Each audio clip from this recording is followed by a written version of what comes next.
9ാം class വിദ്യാർത്ഥി മിഹറിന്റെ ആത്മഹത്യയുമായി ബന്ധപ്പെട്ട് പൊതുവിദ്യാഭ്യാസ വകുപ്പ് വലിയ പരിശോധന നടത്തിയിരുന്നു. ആ പരിശോധനയ്ക്ക് ശേഷം പൊതുവിദ്യാഭ്യാസ വകുപ്പ് ഡയറക്ടർ എസ് ഷാനവാസ് മാധ്യമങ്ങളെ കണ്ടിരുന്നു. അദ്ദേഹം പറഞ്ഞ കാര്യങ്ങളിലേക്ക്.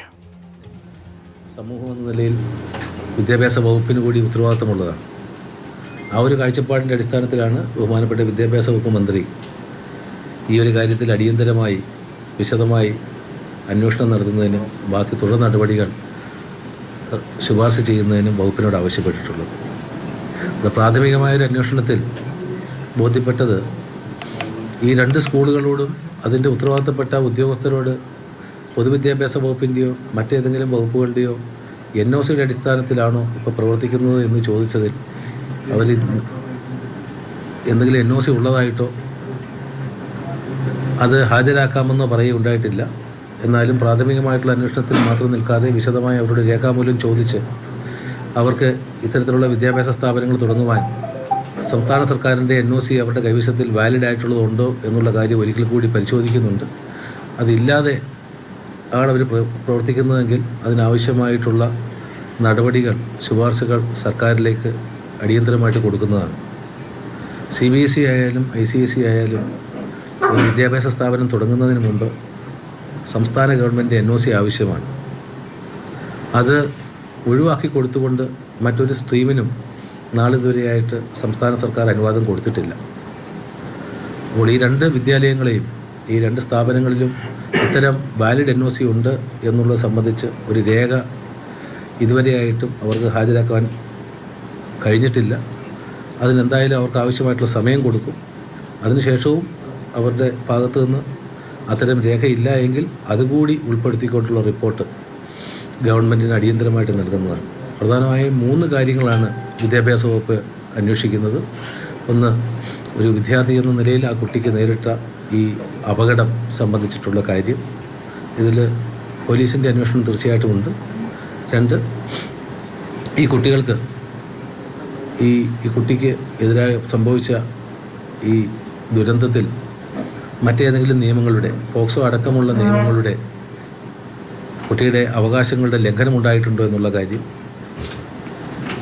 ഇതുപോലെ സ്കൂളുകളിൽ ഇത്തരത്തിലുള്ള സംഭവങ്ങൾ ഉണ്ടാവാതിരിക്കുവാനുള്ള മുൻകരുതൽ എന്തൊക്കെയാണ് എടുക്കേണ്ടത് എന്നുള്ളത് സംബന്ധിച്ച് ഉള്ള ഈ 3 കാര്യങ്ങളാണ് വിദ്യാഭ്യാസ വകുപ്പ് അടിയന്തരമായിട്ട് പരിശോധിക്കുന്നത്.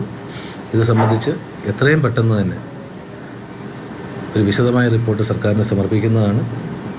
ഈ ഒരു വിഷയത്തിൽ ബഹുമാനപ്പെട്ട പൊതുവിദ്യാഭ്യാസ മന്ത്രി നിർദ്ദേശം നൽകിയതുപോലെ ഒരു തരത്തിലുള്ള വിട്ടുവീഴ്ച ഉണ്ടാവാതെ ഒരു 0 ടോളറൻസ് പോളിസി ആയിരിക്കും വിദ്യാഭ്യാസ വകുപ്പ് കൈക്കൊള്ളുന്നത്. അതേപോലെ തന്നെ കുട്ടി മുൻപ് പഠിച്ചിരുന്ന സ്കൂളിൽ വലിയ പീഡനം വൈസ് പ്രിൻസിപ്പാളിൻ്റെ ഭാഗത്തുനിന്നുണ്ടായെന്നാണ് കുടുംബം ആരോപിക്കുന്നത്. വൈസ് പ്രിൻസിപ്പാൾ ഇവിടെ വന്നിരുന്നു. സാറിന് അത് എന്താണ് മനസ്സിലാക്കാൻ പറ്റിയത്? അതിൽ പ്രാഥമികമായിട്ട് അദ്ദേഹത്തിൻ്റെ മൊഴി മാത്രമാണ് ഇന്നിവിടെ എടുത്തത്. കുട്ടിയുടെ മാതാപിതാക്കളുടെ മൊഴിയും എടുത്തിട്ടുണ്ട്. ഇപ്പോൾ നിങ്ങൾ പറഞ്ഞതുപോലെ വിദ്യാലയത്തെ സംബന്ധിച്ചും അതിലെ ഉള്ള ഉദ്യോഗസ്ഥരെ സംബന്ധിച്ചുമൊക്കെ അവർ പരാതികൾ ഉന്നയിച്ചിട്ടുണ്ട്. അത് പ്രിൻസിപ്പലുമായിട്ടും അതുപോലെ തന്നെ മറ്റുള്ള അധ്യാപകരുമായിട്ടും അവരുടെ മൊഴി കൂടി എടുത്തതിന് ശേഷം വകുപ്പ് അതിലൊരു കണ്ടെത്തൽ നടത്തി ആവശ്യമായിട്ടുള്ള റിപ്പോർട്ട് ഗവൺമെൻറ് സമർപ്പിക്കും. പൊതുവിദ്യാഭ്യാസ വകുപ്പ് ഡയറക്ടർ ഇന്ന് ഇരുഭാഗത്തെയും മൊഴികൾ കേട്ട ശേഷം പ്രതികരിക്കുകയായിരുന്നു. റിയ ബീബി ചേരുന്നുണ്ട്. റിയ, വളരെ ഗൗരവത്തോടു കൂടി ഈ സംഭവത്തെ പൊതുവിദ്യാഭ്യാസ വകുപ്പ് കാണുന്നുണ്ടോ? ഡയറക്ടർ നേരിട്ടെത്തി പരിശോധനകൾ നടത്തുകയും മൊഴികൾ കേൾക്കുകയും ചെയ്യുമ്പോൾ ഏതൊക്കെ രീതിയിലുള്ള അന്വേഷണത്തിലേക്ക് വിദ്യാഭ്യാസ വകുപ്പ് പോലീസിൻ്റെ അന്വേഷണത്തിന് പുറമെ പോകുന്നുണ്ടെന്നാണ് മനസ്സിലാക്കേണ്ടത്? സ്കൂളിൻ്റെ പ്രവർത്തനത്തിലടക്കം പാളിച്ചകൾ, അപാകതകൾ ഉള്ളതായി പ്രാഥമികമായ വിവരങ്ങൾ ലഭ്യമാവുകയാണോ റിയ?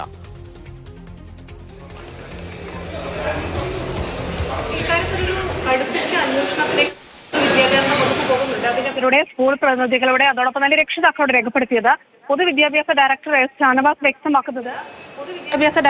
ഷാനവാസ് വ്യക്തമാക്കുന്നത് മൊഴികളിൽ അടിമുടി വൈരുദ്ധ്യമാണ് സ്കൂൾ പ്രതിനിധികളുടേതുള്ളത്. കാരണം ഇത്തരത്തിലൊരു ക്രൂരമായ റാഗിംഗ് നടന്നിട്ട് അത് അറിഞ്ഞില്ല എന്ന് പറയുന്നതിൽ തന്നെ പല അവ്യക്തതകളുണ്ട്. ക്ലാസ് ടീച്ചറുടെയും അതോടൊപ്പം തന്നെ സ്കൂൾ പ്രതിനിധികളുടെയും മൊഴികളിൽ ഈ അവ്യക്തത നിലനിൽക്കുന്നുണ്ട്. ഏറ്റവും പ്രധാനപ്പെട്ടത് ഈ സ്കൂളുകളുടെ പ്രവർത്തനം സംബന്ധിച്ച് NOC ആവശ്യമാണ്. അങ്ങനെ ഒരു NOC ഹാജരാക്കാൻ നേരത്തെ ആവശ്യപ്പെട്ടെങ്കിലും 2 സ്കൂളുകളും ഇത്തരമൊരു NOC ഇതുവരെ ഹാജരാക്കിയിട്ടില്ല. ഇന്ന് വൈകുന്നേരം വരെ ഈ NOC ഹാജരാക്കാനുള്ള സമയം അനുവദിച്ചിട്ടുണ്ട്. ആ NOC ഹാജരാക്കിയില്ലെങ്കിൽ കടുത്ത നടപടിയിലേക്ക് നീങ്ങുമെന്ന ഒരു സൂചന കൂടി പൊതുവിദ്യാഭ്യാസ ഡയറക്ടറുടെ ഭാഗത്തുനിന്ന് വരുന്നുണ്ട്. അതോടൊപ്പം തന്നെ രക്ഷിതാക്കൾ പങ്കുവച്ച സ്ക്രീൻഷോട്ടുകൾ അത് വിശദമായി തന്നെ പരിശോധിക്കുന്നു.